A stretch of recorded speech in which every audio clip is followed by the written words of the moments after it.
تاریخ کے اوراق پر ایک بادشاہ کا ذکر ملتا ہے۔ وہ ہے ابرہہ۔ یہ وہی شخص ہے جس نے اللہ کے گھر خانہ کعبہ پر چڑھائی کی۔ ابرہہ یمن کا عیسائی بادشاہ تھا۔ اس نے ایک شاندار گرجا تعمیر کیا اور چاہا کہ لوگ حج کے لیے مکہ نہ جائیں بلکہ اس کے گرجے میں آئیں۔ جب اس کی ضد پوری نہ ہوئی تو اس نے ایک خوفناک فیصلہ کیا، خانہ کعبہ کو تباہ کرنے کا۔ ابرہہ نے ہزاروں فوجی اور دسیوں ہاتھیوں کے ساتھ مکہ کی طرف پیش قدمی کی۔ سب سے بڑا ہاتھی تھا محمود، لیکن جیسے ہی وہ مکہ کی حدود میں پہنچے اللہ کا حکم آ گیا۔ اچانک آسمان پر پرندوں کے جھنڈ نمودار ہوئے، چھوٹے چھوٹے ابابیل جن کی چونچوں میں پتھریلے کنکر تھے۔ وہ کنکر ایسے لگے جیسے آگ برستی ہو۔ ابرہہ کا عظیم لشکر لمحوں میں راکھ کا ڈھیر بن گیا۔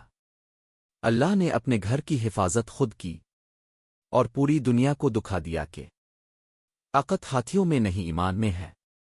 اگر آپ مزید ایسی ویڈیوز دیکھنا چاہتے ہیں تو اس ویڈیو کو لائک کریں اور چینل کو سبسکرائب کرنا نہ بھولیں۔